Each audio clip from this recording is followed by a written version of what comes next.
রাজ্যের কৃষকদের সুবিধার কথা চিন্তা করে তাদের কাছ থেকে কুইন্টাল প্রতি 21 টাকা 83 পয়সা ন্যূনতম সহায়ক মূল্যে চলতি খারিফ মৌসুমে উৎপাদিত ধান ক্রয় কর্মসূচি চলছে। এর অঙ্গ হিসেবে বুধবার পশ্চিম জেলার জিরানিয়া মহকুমার কৃষকদের সুবিধার্থে সহায়ক মূল্যের ধান ক্রয় কেন্দ্রে আনুষ্ঠানিক উদ্বোধন করলেন খাদ্য জনসংভরণ ও ক্রেতা স্বার্থ বিষয়ক দপ্তরের মন্ত্রী সুশান্ত চৌধুরী। জিরানিয়ার মাধববাড়িস্থিত আন্তঃরাজ্য ট্রাক টার্মিনাসে সরকারি সহায়ক মূল্যে ধান ক্রয় কেন্দ্রের উদ্বোধনে মন্ত্রীর পাশাপাশি উপস্থিত ছিলেন খাদ্য ও জনসংভরণ দপ্তরের বিশেষ সচিব রাভাল হেমেন্দ্র কুমার, অধিকর্তা নির্মল অধিকারী, কৃষি ও কৃষক কল্যাণ দপ্তরের অধিকর্তা শরদিন্দু দাস, জিরানিয়া নগর পঞ্চায়েতের চেয়ারপারসন রতন দাস, বিশিষ্ট সমাজসেবী গৌরাঙ্গ ভৌমিক, রানীর বাজার পুর পরিষদের ভাইস চেয়ারপারসন প্রবীর কুমার দাস, জিরানিয়া পঞ্চায়েত সমিতির ভাইস চেয়ারম্যান প্রীতম দেবনাথ, জিরানিয়া মহকুমার কৃষি তত্ত্বাবধায়ক সোমেন কুমার দাস, জিরানিয়া মহকুমার অতিরিক্ত মহকুমা শাসক সুশান্ত দেববর্মা প্রমুখ। অনুষ্ঠানে বক্তব্য রাখতে গিয়ে মন্ত্রী সুশান্ত চৌধুরী বলেন, 2018 সালে বর্তমান সরকার প্রতিষ্ঠা হওয়ার পর কৃষকদের আয় কিভাবে দ্বিগুণ করা যায় তার জন্য রাজ্য সরকার প্রচেষ্টা করে যাচ্ছে। 25 বছর কৃষক বন্ধুদের সাথে প্রতারণা করে গেছে অতীতের সরকার।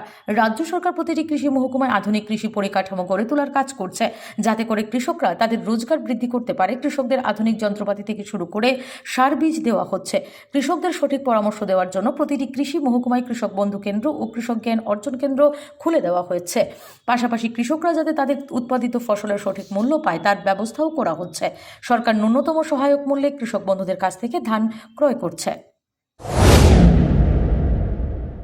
জায়গাতে আরো সেন্টার আমরা বৃদ্ধি করব, যাতে মান্দায় কৃষককে জিরানিয়া এখানে মাধববাড়ি আসতে না হয়, মান্দাইতেই যেন সে ধানটা বিক্রি করতে পারে, তার গাড়ি ভাড়া দিয়ে এখানে আসতে হবে না, তার প্রফিটটা যেন আরো বৃদ্ধি পায়, সেই চিন্তা ভাবনা আমাদের মধ্যে রয়েছে।